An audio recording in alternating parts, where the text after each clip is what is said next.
BSL, sain Cymraeg gyda is-deitlau cymorth.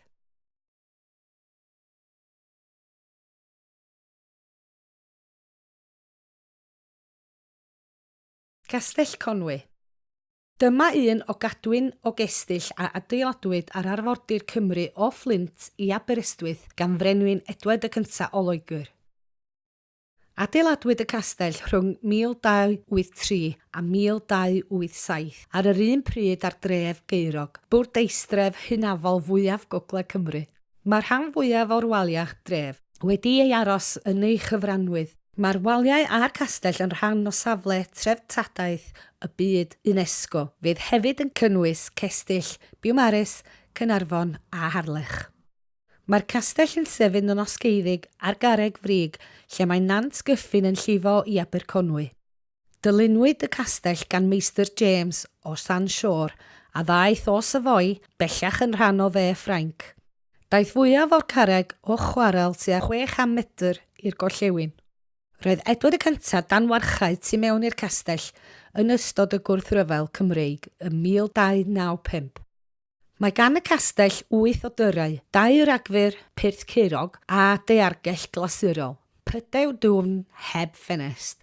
Mae ymwelwyr yn cael syniad da o siâp y castell wrth iddyn nhw gerdded ar dop y waliau. Rhanwyd ochr dwyreiniol y castell o'r wrth weddill i'r adeilad gydag amddiffyniad mewnol, wal fawr a ffos. O fewn yr rhan hwn oedd ystafelloedd wedi'u cadw ar gyfer y brenin a'r frenhines. Becws, mae popty anferth i'w gweld yno o hyd, a storfa fwyd. Mae grisiau yn arwain yn uniongyrchol i lan yr aber. Meddiannodd byddin y Wenglyn Dŵr y castell yn 1413. Erbyn y rhyfel catref, roedd y castell yn adfail, ond fe atgyweiriodd John Williams, cyn archesgob Efrog, y castell yn ogystal â waliau'r dref o boced ei hun bydd yr achos brenhinol. Yn fuan wedi hynny, cafodd ei anwybyddu ac o ganlyniad penderfynodd cefnogi'r gelyn drwy helpu'r seneddwydd i gipio'r castell ym 1646. Difrodwyd tŵr y becws ym 1655, fel nad oedd modd defnyddio'r castell fel amddiffyniad. Wrth adeiladu'r Pont Grog Thomas Telford ym 1820, cafodd y grisiau i lawr i'r aber i ddinistrio mewn rhannau. Fe gymerodd y peirianwyr rheilffyrdd Robert Stevenson ofal i ddylunio ei lwybr o gwmpas yr ochr deheuol y castell. Ar grib wedi ei adeiladu yn arbennig gan addurno tyriau ei bont gyda chastelliaid.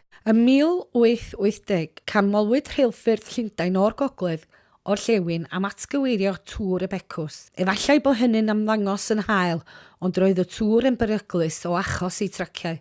I gael cepolwg o'r tŵr wedi malu o lan Nant Gyffin, ewch i'r tudalen am beintiaid gan J.M.W. Turner. Mae peintiaid o 1794 gan J.C. Ibbotson yn dangos sut edrychai'r castell yng ngolau'r lleuad cyn adeiladu'r pontydd a'r cei.